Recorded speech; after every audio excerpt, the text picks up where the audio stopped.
Hey everyone, welcome back to 22 Panels. This is the podcast that aims to examine, explore, and elevate the medium of comics. I am Tyler, and across the interwebs from me is Tad. Hey Tad, good morning. Hey Tyler, how's it going? Going good.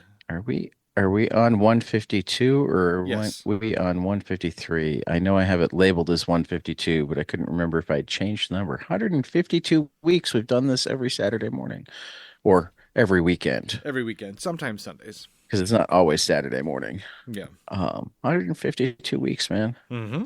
That's crazy. We're good. And I unfortunately, I think I've missed like maybe two or three.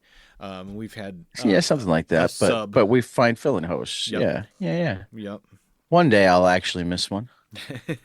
I don't think you One will. day I'll stop being the Cal Ripken of podcasts. I don't think you would allow yourself to. That's possible. I think you would have a I meltdown. could I could see recording from a hospital bed. Yes, I could see you do that too. My And my wife will be like, "How's your leg? Was surgery okay?" And I'm like, "I need to record. Bring my laptop to the hospital." that would be funny. Oh, all right. What's going on in the world? Um, I know you've got something. well, the annual Short Box Comic Fair is going. I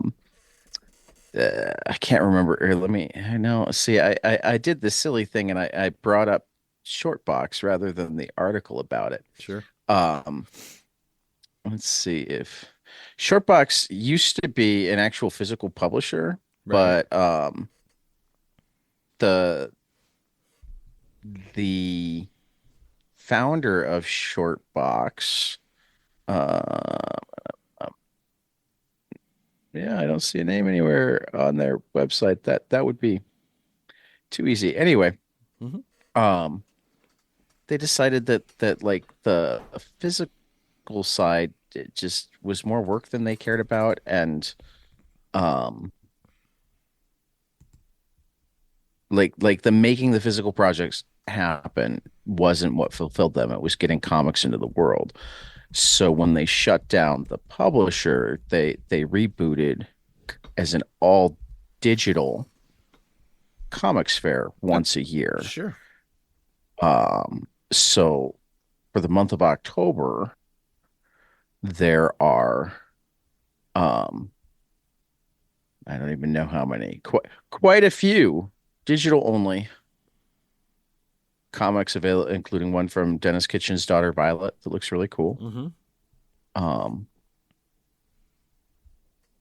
various comics of different lengths available for purchase and digital download at shortboxcomicsfair.com.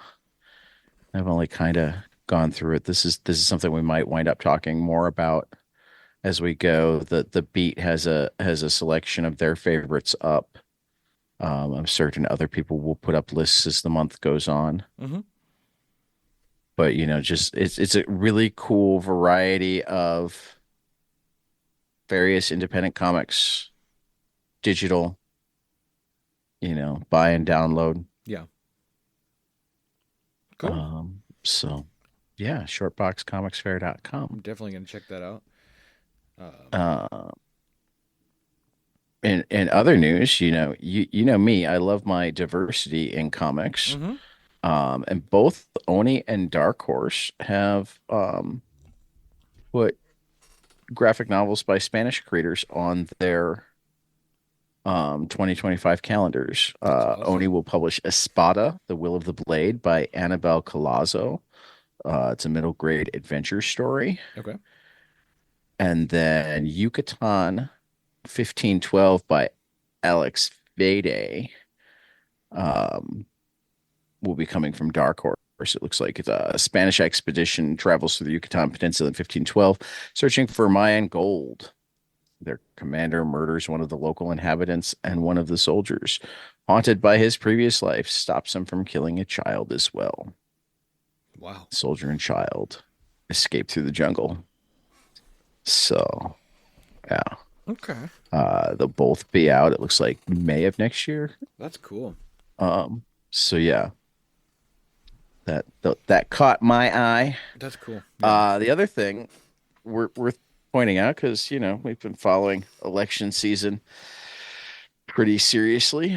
With a month to go until the election, as people may have heard me swear about, the Supreme Court ruled that presidents have immunity for all official actions as president. Yes. And therefore sent the January 6th case back down to the lower court to decide, okay, so what's covered as an official act as the president and what's not. And Yep. earlier this week, we heard that Jack Smith had been given permission to drastically. Normally, they in the DC circuit they restrict briefings to, I think, 45 pages. Yeah. And he asked for permission to file an extended brief. And a couple days ago, he dropped his 165-page brief. Wow. That's essentially, no, I have other evidence. I can't use his official actions. So his discussions with people at the Justice Department are out. Fine, no problem, because I got this, I got that. Look at all the crimes he did. Wow. So I mean, obviously, none of this will matter if he's elected, but it continues to become more and more clear that the biggest personal reason that Donald Trump wants and needs to be president is because if he's not, there's a really good chance that he's going to jail. So just things to think about in the voters booth as early voting starts, and we're almost exactly a month away from the election itself. Mm-hmm. Yeah, it's exciting. Think to yourself, do you want somebody normal or a convicted criminal who's likely to be convicted more times, an adjudicated sex offender, and his weird running mate? Yeah. That debate the other night was really strange. My God. Oh my God. I thought the rules were, we aren't going to fact check. When you say that out loud, that's as good as saying, I'm lying. I know I was lying. I thought you weren't going to call me on it.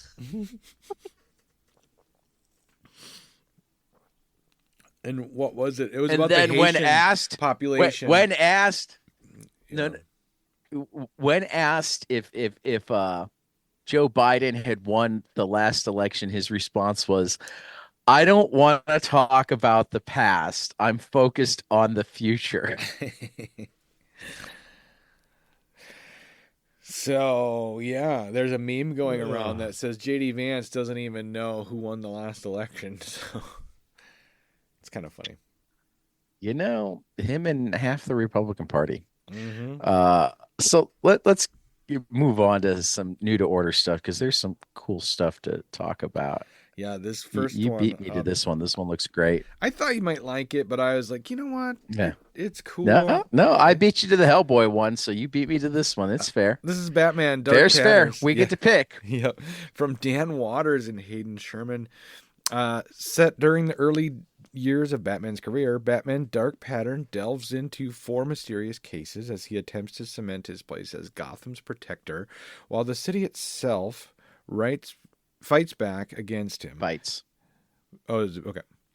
This is the Dark Knight's detective at his most stripped-down core, a man relying on his wits, his skills, and little else as he tackles some of the most twisted mysteries Gotham City and its protector have ever encountered. Case number 1, We Are Wounded, a series of sickeningly gruesome murders has sent shockwaves through Gotham. Are these the random works of a serial killer, or is there something more sinister at play? Batman attempts to get to the bottom of the mystery before any more victims are claimed. In stores December 11th. This looks really cool. Yeah. It does. Mm-hmm. And Dan Waters has the chops to do a mystery. We know that. We saw that in Six Fingers in One Hand. Yep. Yeah. So Horizon Experiment. I love Title. this whole concept so much. Talking with Pornsak about coming back. The December edition, available for order now, is motherfucking monsters. Esteemed TV writer Jay Holton and white hot indie cartoonist Michael Lee Harris present An Evil Dead for Black Nerds, a modern spin on the action-packed horror comedy for fans of Bitterroot and Chew. So yeah, this looks um, awesome. It looks cool. I love And the cover. I love the the title. Manchurian was awesome. So like I'm hoping that they're all awesome and they all turn into series because yeah, Yeah. they're just very cool. I love the little satanic star in the title. Yeah. It's just Yeah, fun. well, I mean, you got to get rid of the C so that nobody, I mean, ironically, Mhm. the same people who would complain that motherfucking was on a comic book are the ones that would have absolutely no problem wearing a fuck Biden shirt. Exactly. I know. It's sad. Missing on the Moon from Corey Crater and Damien Cosero. The year is 1997 and crime on the moon runs rampant. And in the lunar colony of Buzztown, a billionaire's daughter has just gone missing. Washed up private investigator Daniel Schwinn is tasked with finding the missing child, but in the process discovers a dark conspiracy stemming back decades. Schwinn will have to investigate a world of undead drug addicts, mechanized robocops, and blue skinned Soviets known as Darksiders to discover the truth. In doing so, he'll have to confront his own allegiances and try to atone for his past mistakes since resurfaced. Missing on the Moon is your next neon noir obsession, brought to you by writer Corey Crater and artist Damien Cosero, in shops December 18th. Looks cool. Robot Todd follows the adventures of the titular hero, Todd, who is trying to regain memories and avoid capture by malicious wizards. Issue introduces his companions, the kindly and shy Sept, her vitriolic and selectively invisible alter ego, Ember, the inventive mouse person, Fern Fells, and Guielder, the enigmatic fox guide. This new and lushly watercolored ongoing series is set in the same post-apocalyptic psychedelic magic world of the Wrenchies, and it will all hurt from Farrell Dalrymple in stores January 15th. I love Farrell's work. Mm-hmm. He had me at Fox, and yeah, I yeah, love yeah, love the cover. I can't wait to see the interior art. yeah. Similar. Okay, That's how Farrell. Yeah, cool. there you go. One of my favorites from a couple years ago now.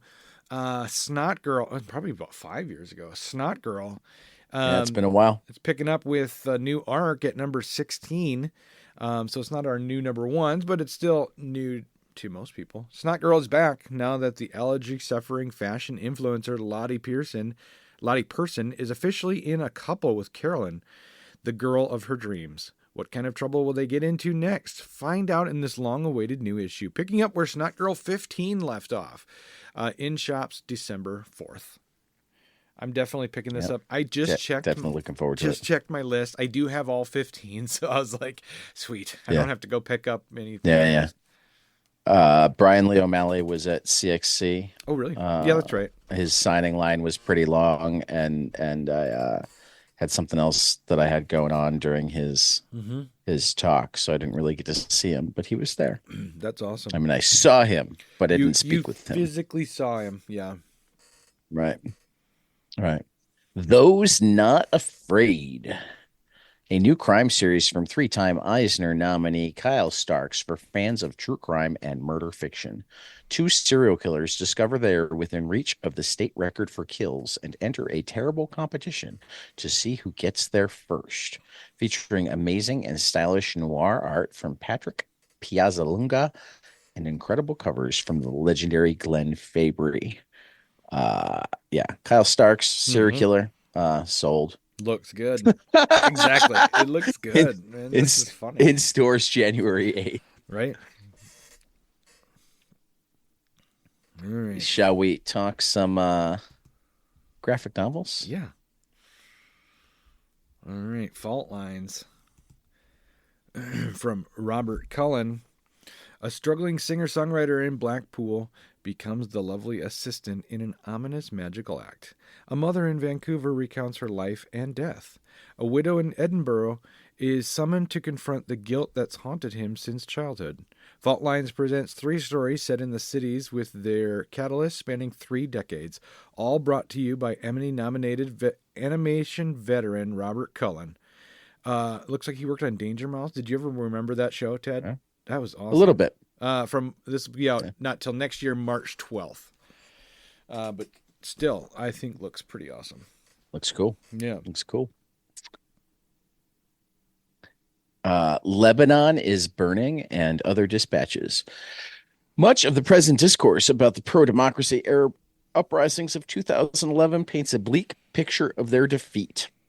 But the truth is more complicated, and moments of struggle and inspiration still recur despite the overwhelming odds against the movement's success. This collection of short comics documents the political and social unrest during the 2010s in such places as Lebanon, Egypt, Yemen, Palestine, Sudan, and Bahrain.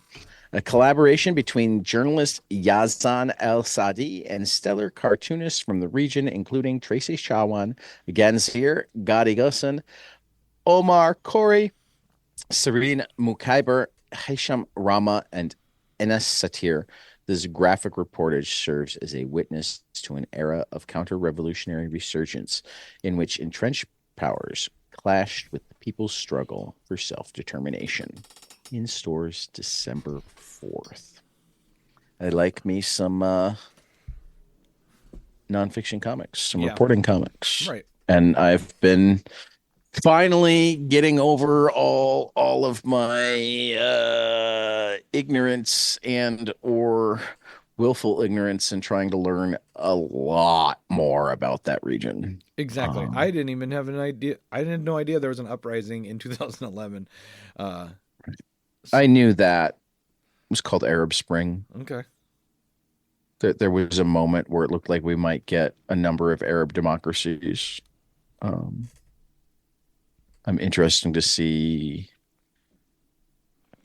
I mean, one of the things that I've learned a lot over the last year is U.S. reporting on the region is dramatically different from world reporting and certainly local reporting on the region. So it's not necessarily that everything you thought you knew is wrong, but everything you think you know is often woefully incomplete. Mm-hmm. I get that. I tried to explain that to my dad. When I was in college, I originally was a broadcasting major, and one of my classes was international broadcasting. And I had to explain to my dad, I didn't have to explain, I was in a conversation with him explaining that what Radio Voice of America is. And he didn't believe me that it existed. And I said, yes, it does. Yes, it does. It does. Yeah. Anyway. Yeah, it looks good though. So, also from Graphic Mundi Press. Penn State's been putting on a lot of great graphic novels. That last one was Graphic Mundi. Frankie King was a precocious student and promising basketball player at Brooklyn's James Madison High School in the early 1950s. Sports writers were comparing Frankie to the greatest college and professional players of all time, and he was recruited as a starting guard at the University of North Carolina. But Frankie dropped out before playing a single game. This graphic novel follows King's enigmatic life from its auspicious start in the limelight to his very reclusive existence in New York City, where he authored more than 40 novels, including a popular series of cozy cat mysteries under a woman's pseudonym. This is the story of a unique and sometimes troubled life, as well as a meditation on dreams realized, lost, and abandoned. Dude, From this sounds J. awesome. Nugenborn and Eli Nugenborn. I would totally Yeah, get this. December 4th. I'm gonna put my order in. Yeah, like I said, Graphic Mundi is like I need to read. I haven't read enough of the books yet, Right. but like they keep putting out things as like, oh, I need to read that. Oh, I Mm-hmm. need to read that.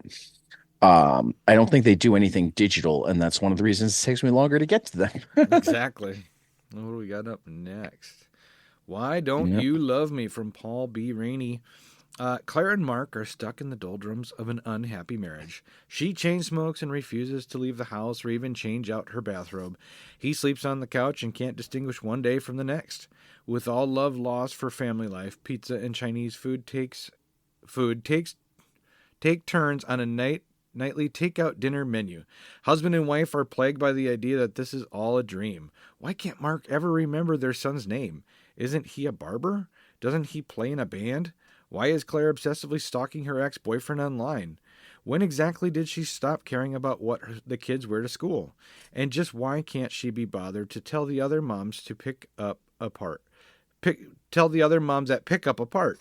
Didn't Claire and Mark have different lives? As reports of an imminent nuclear war make subtle waves on the radio, the truth begins to dawn on them. In shops January 22nd. Sorry, my glasses are not working right this morning. Yeah, I'm not 100% certain if this is. I think this is From Drone and Quarterly.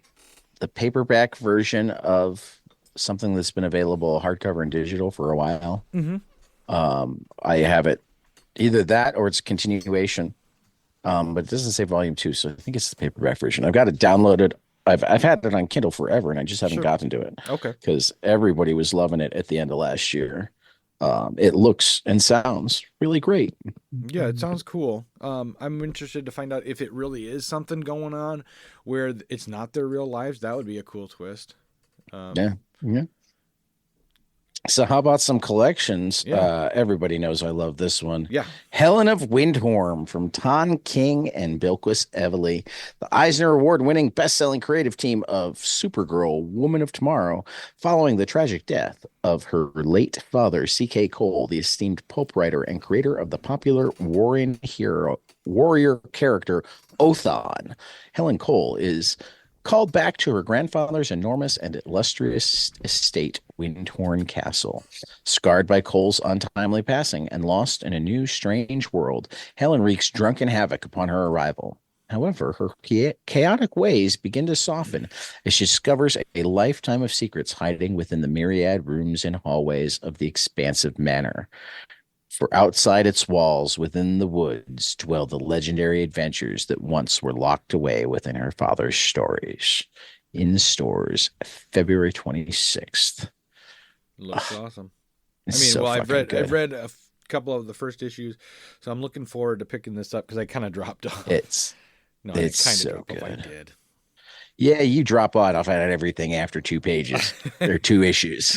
It's the biggest factor is my money. I have to budget Yeah, out money so, and time. I yep. get it.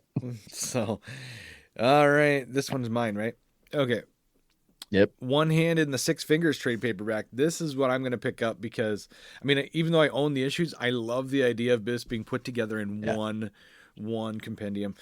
So this One Hand tells the story of neo-novena detective R.A. Nasser, a grizzled homicide detective who's about to retire with an enviable record until a brutal murder occurs bearing all the hallmarks of a one-hand killer, which should be impossible since Artie put him away not once but twice in the years past. In the Six Fingers, neo-novena archaeology student, Johann Vale, has always been so very in control of his life.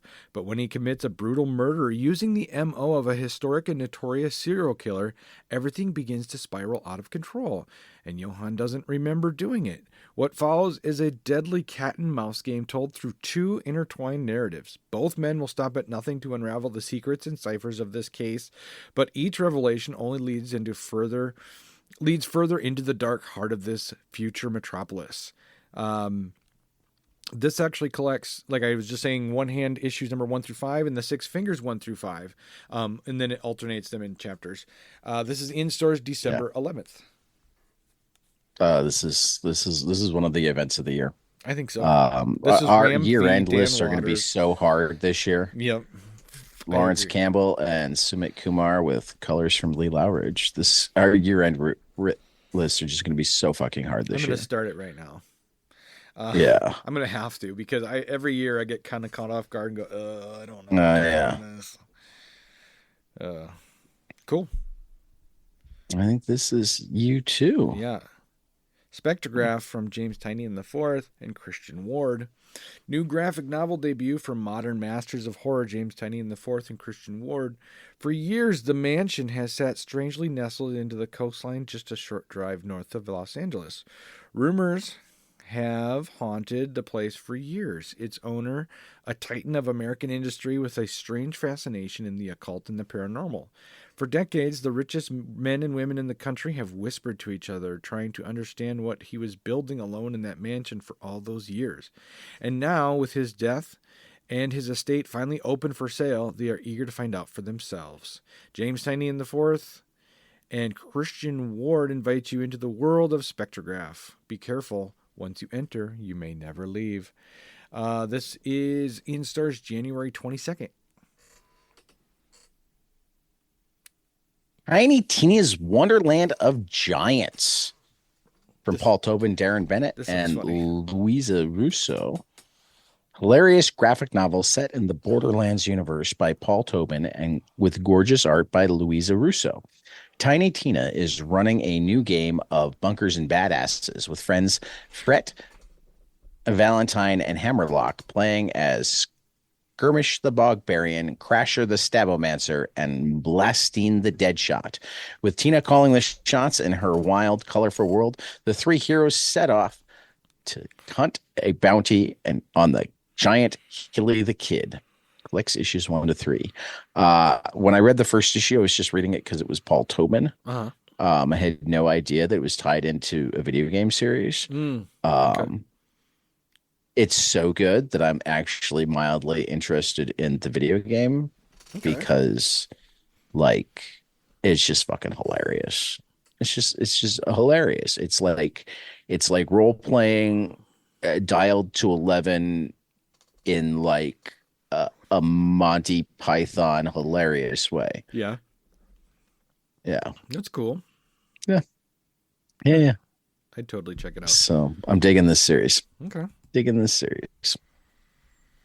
So we got some Final Order cutoffs. Mm-hmm. Absolute Superman #1 from Jason Era and Rafa Sandoval at DC. Dick Tracy Volume 1, the first collection from Alex Segura, Michael Mauricio, and Geraldo Borges at Mad Cave.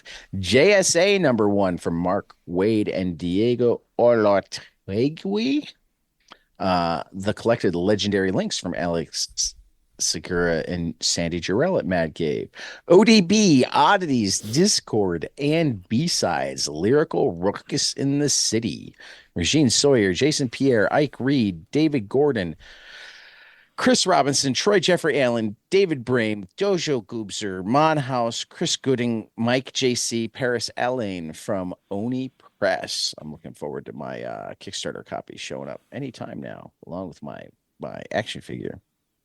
Oh, that's right. Star Wars, The Battle of Jakku. Yeah. Star Wars, The Battle of Jakku. Republic Under Siege #1 from Alex Segura and Stefano Raphael. String #1 from Paul Tobin, Carlos Javier Oliveras from Mad Cave. That one looks awesome. the Yep. strings between, you remember the yeah, Yep. like every person has string, one color string that connects them to lovers and one Yep. color string that connects them with who killed them, but you don't know with that string which one dies. Just the Yep. I do remember that. That's gonna be cool. Tell me a story where the bad girl wins. The life and art of Barbara Sherman from Caitlin McGurk at Fantagraphics. I've read a full chapter of this, Yep. and I got to flip through a galley copy at CXC. This looks beautiful. Barbara Sherman is like one of the not quite original, but awfully close to original New Yorker cartoonists, and was really doing some fabulous stuff in an early time, way ahead of her time. Yeah. Um, both in terms of content and sometimes artistic stylings. Cool. Definitely gonna check that out. And then Venom War, it's Jeff I'm definitely from gonna get Kelly this. Thompson and Gary Hur. Um, Oh God. I have been reading, the few Venom Wars stuff that falls into titles that I already read, but I haven't been reading the main Venom War. But getting this Venom War, it's Jeff will be funny. Oh yeah. You know it'll Oh be yeah. good. And then kickstarting right now, Mm-hmm. we have Unseen, Unheard, Disability, and Neurodivergent, edited by Anas Abdulhak, Aubrey Lynn Jepson, and C.K. Carpenter on Kickstarter through October 18th. We have The Life and Death of the Brave Captain Suave from Joe Saracki and Kelly Williams. We talked to Joe Saracki last night. Always fun to talk to Joe. Mm-hmm. That's on Zoop until October 24th. Geezer #3 from Will Potter and Philip Bond on Kickstarter until October 26th.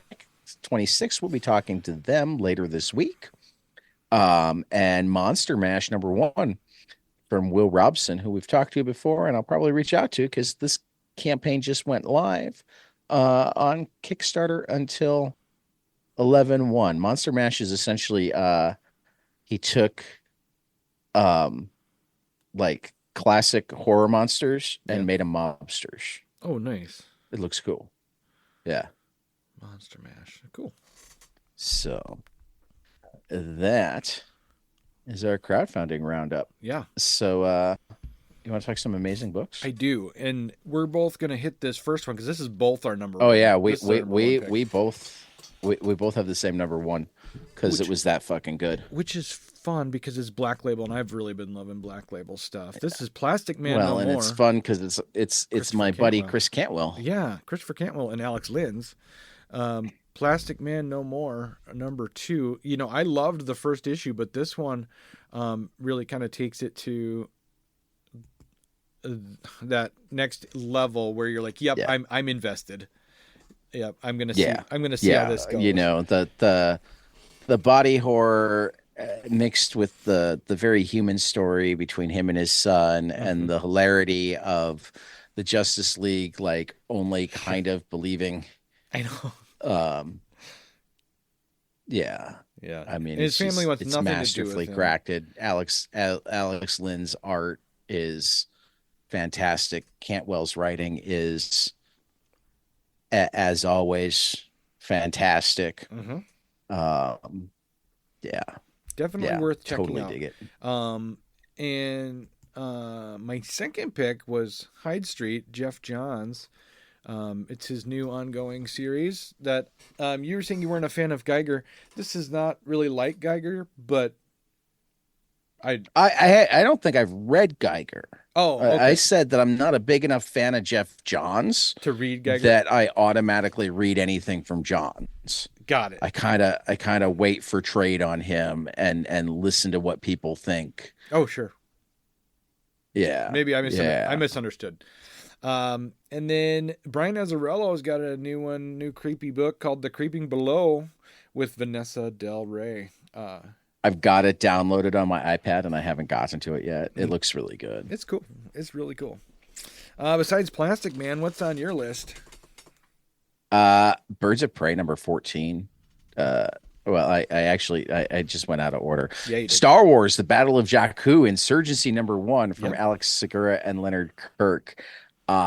like I binged through the last like 30 issues of the various Star Wars stuff from the Empire to Jedi era Yeah. because I knew we were coming up on the post Jedi era and like I was so excited for it. So I wanted to make certain I was ready, and I don't regret binging, and I it delivered. The first issue from Alex Segura here was fantastic. That's awesome. Um it's got some current social commentary going on in interesting ways. The whole at the end of Jedi, it feels like, oh, the war's over, but the Empire is massive, Mm-hmm. so like It's got to ripple they've out. been beheaded, but there are still ships out there. There are still, Yep.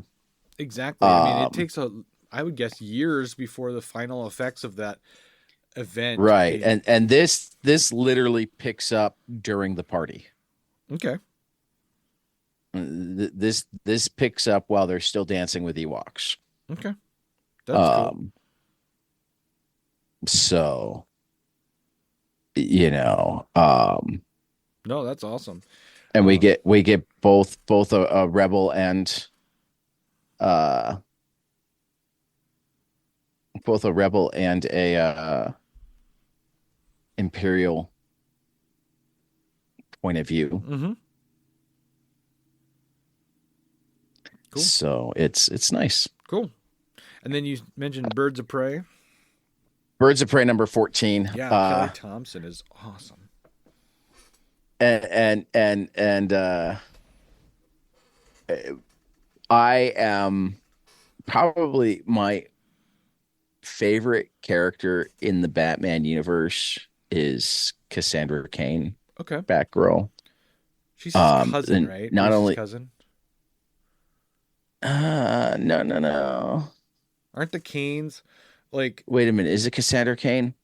The one that was originally silent. yeah.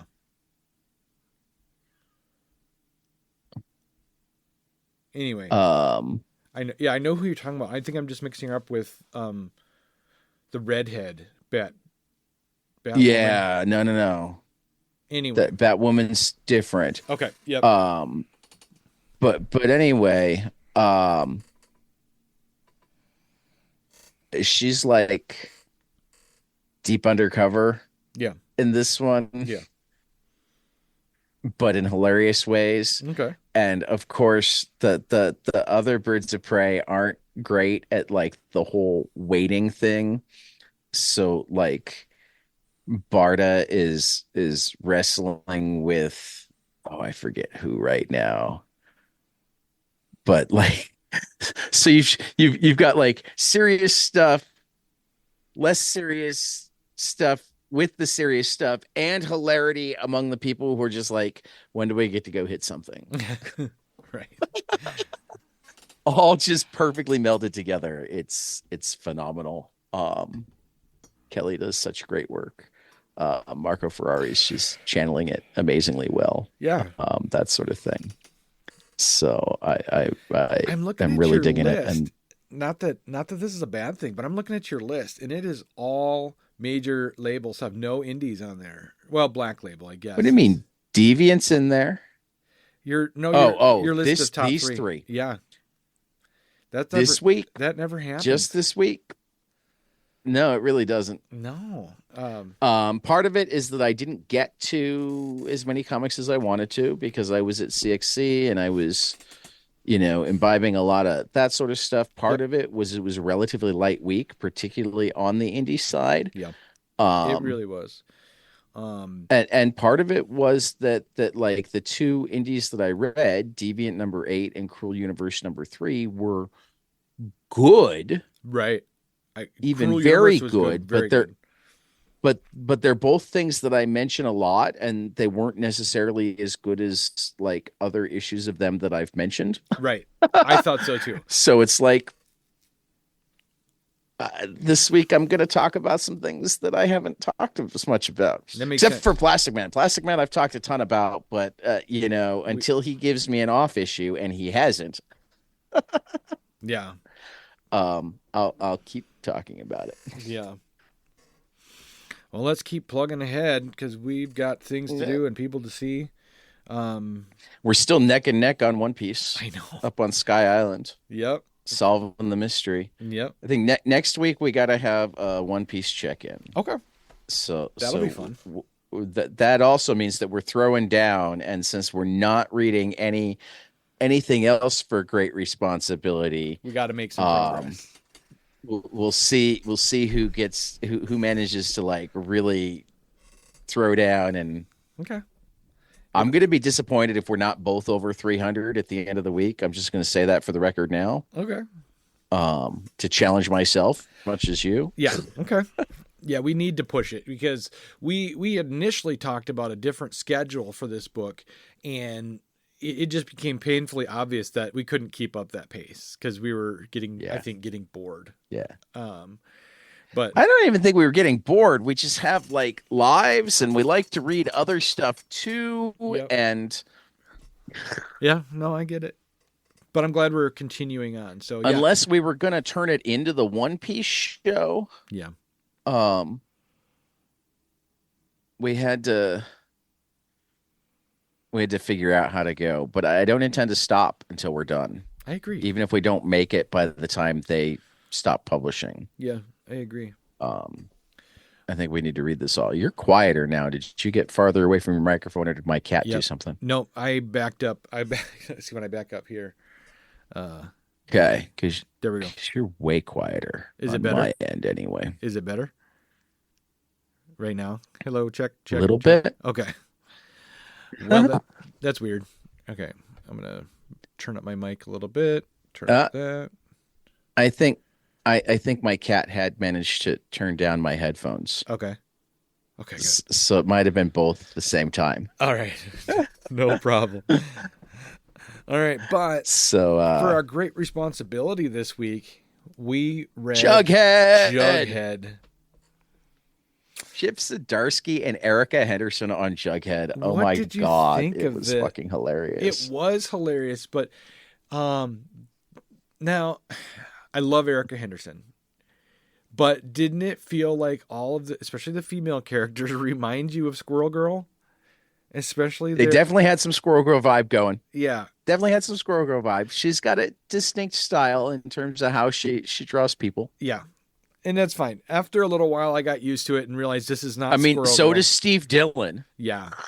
Yeah. Yeah. So does Sean Phillips. So does Jeff Lemire. I mean, yeah. Right. I mean, what did Jacob say about his dad? He only knows how to draw himself. Oh, really? I don't remember that. That's funny. That's funny. Okay, but Jughead, this is really great because it really showcases that Jughead's not just a hamburger eating simpleton. Not just.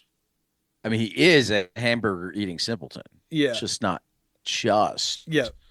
A hamburger. There's more simpleton. to him, and he cares about his school. The storyline here is they've got a new principal who took over for Weatherby, and this guy is very I don't know what you would say, military-esque, right? He's trying to build an army. Isn't he like ex-CIA trying to work mind control to create the perfect agents? Yeah. Trying to create proof of concept. I think my favorite line is at the end when they say, "Oh, and you were foiled by a bunch of completely average."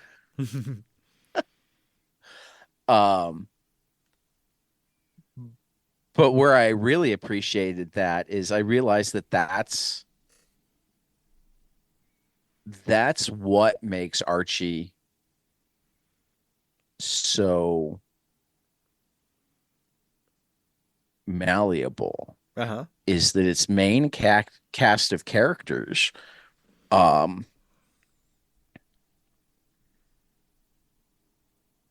are average enough that you can bend them to your needs in terms of storytelling pretty easily.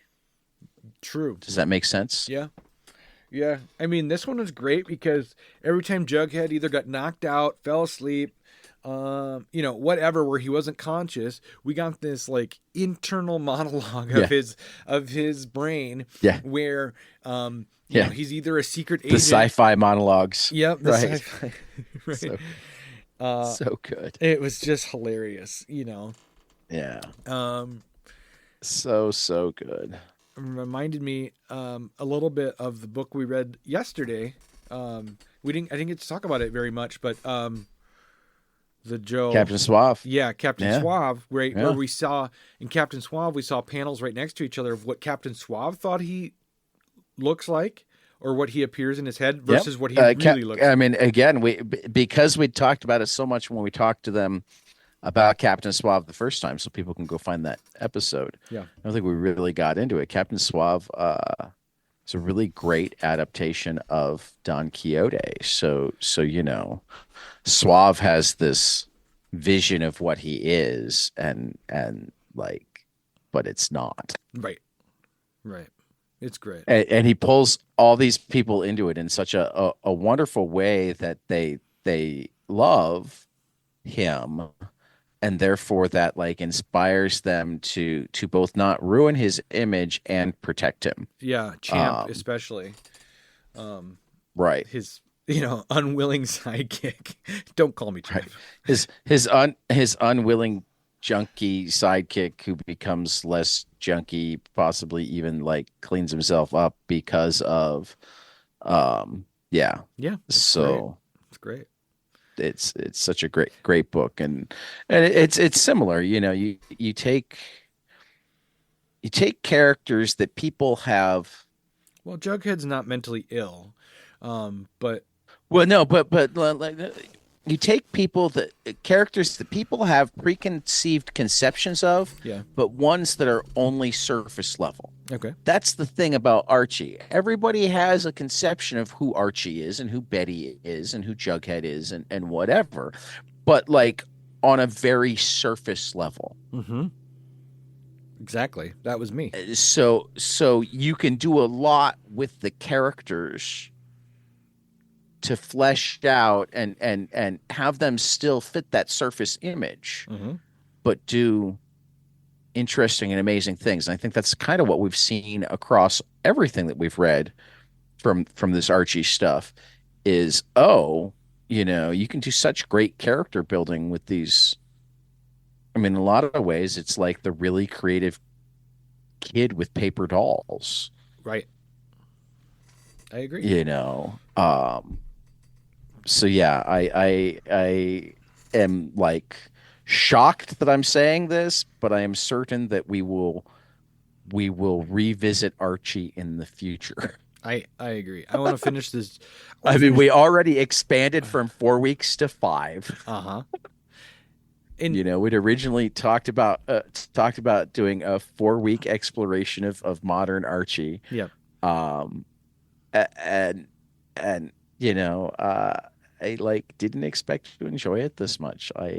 My wife looks over my shoulder half the time. She's like, "What are you reading?" And I'm like, "Archie," and she goes, "Still?" Yeah, Yes. yeah. So I It's yeah, great. I've been really I don't enjoying it. I don't All of the Archie arcs that we have been reading, whether it be Life with Archie, or whether it would be or Married Life with Archie, or whether it would be the horror stuff. I want to read more of it. I want to finish them. Like I really want to finish. yeah, I this want to finish Jughead. off like all of the arcs. Yes, Right. exactly. Yeah, I know it'll be like background reading for a while. yeah. But that's okay. I just want to take it off the schedule, Yep. if that makes sense. Sometimes I'm able to get more done when it's like, oh, I'm taking a break and I'm going to go read Jughead rather than, oh, I got to read Jughead. I agree. Yep. But yeah, So, it was really great. Chip did a great job. His writing is superb. It's for me. This is like not Chip Zdarsky territory. So this was really fun. You know what I mean? well, he actually talked about this during his talk when he got the pitch. He was doing sex criminals, and he's like, Exactly. you know what my other book is, right? Yep. But it's got Chip Zdarsky written all over it from all the adventures that Jughead gets into. It does. In his head. It does. Yeah. It's brilliant. And totally Chip, but yeah, that was the weirdest thing about Chip's talk, and I knew a fair amount of it, but he's just had like such an odd career in terms of how he's fallen from place to place. You know, Yeah. he's sitting there going, "Why would you think I can do that?" But okay. Right. So, Anywho. yeah. Well, should we move on to our 3 books we hope will be spectacular? Yeah, let's talk about there's lots of good stuff coming out next week. Next Yep. week was hard for me to make picks. Well, I've got one on my list that I don't know if it's actually coming out or not. I think they're all coming out. Number 3. Which one do you think is coming out? My number 3. Oh yeah, no, it's coming out. Okay. I struck it from my list at the last. Was the last thing moved off my list Was it? Okay. when I was getting down to 3. Yeah, Okay. and in part because I figured it'd be on your list. Yeah, I love it. Anyway, go ahead. Well, first let's do quick couple of shout outs Sure. for collections. Yeah. Barbaric volume 4, Born in Blood. Anybody who's been trade waiting on Barbaric, the new Barbaric is out. Blasphemous, Mirka Andolfo's distillery book. Similar to Barbaric, particularly because I think it has the Barbaric crossover included in it. Yep. The Deathstalker collection from Slash, Tim Steely, Stephen Kostansky, and Jim Terry. Fucking hilarious. Mm-hmm. And I finally got to read this. We talked about this a couple of times when it was in solicits, and I think as it was coming out and people were liking it, but neither of us managed to put hands on copies. But they were at CXC, so I picked up Deep Prog from Tina Horn and Lisa Sturl. Nice. And like it's like this it's private investigator that specializes in infiltrating cults and getting people out and then helping deprogram them. That's perfect. I love that kind of. It's a fantastic series. This is going to sound yeah, really weird, but I love cult stuff. I know. I know you do.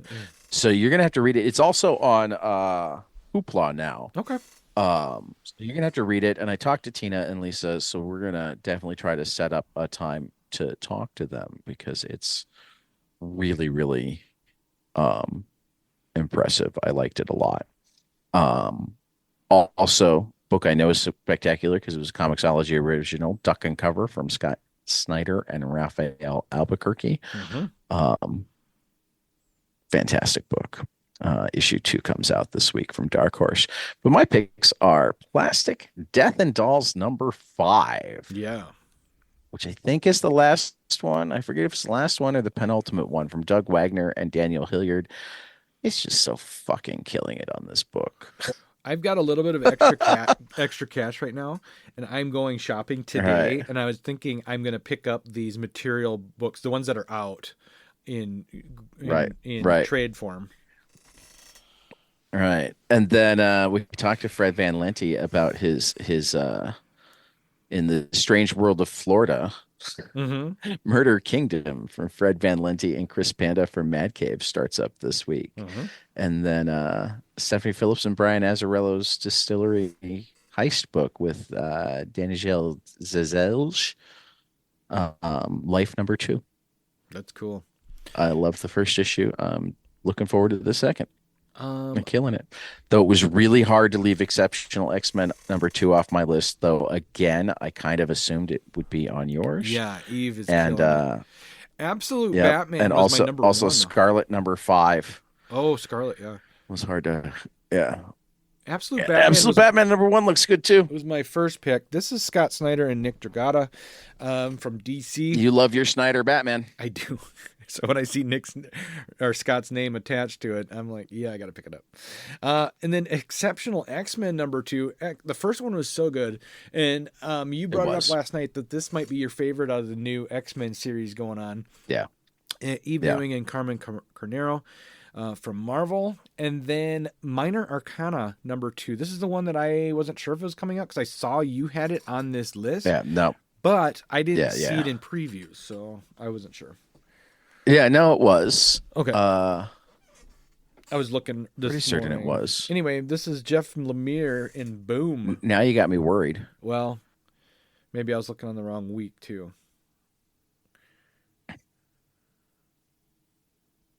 I saw. Or it got put. No, there it is. There it is. Right there. Yep, it is. Yes. Cool. Minor Arcana Okay. number 2 from Jeff Lemire, Boom Studios. All right. All right. That takes us to the Wow. end. And we actually got in like a tight 1 hour. Yeah. Every once in a while, we don't ramble. Well, when you tell me that you've got to go see your dad or head off to a con or something like that, I'm like, yep, we'll get it Oh, going. you're always good at not rambling. Yeah. You're always good at not rambling. I'm the rambler. Yeah. I was just trying to spread out like the blame, Oh, okay. even though that's completely unfair because when we go wrong, it's all my fault.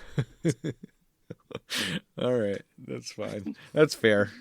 All right, Take everybody. us out, Tyler. Everybody, thanks for listening. Check us out on Instagram. I'm really terrible about social media. So Tad's One wife of these days, I'll get the Instagram going. Yeah. So that's I'm working coming on it. Anyway, check Blue us out. Sky. Blue Sky. Yep. Are we on X? Blue Sky. We're there, but I don't post there very often. Okay. And I still call it Twitter. Sure. Fuck X. Fuck X. All right, guys. We'll catch you And guys. don't forget that, like, you can absolutely support us on Patreon. Yes. We will take your money and spend it on comic books.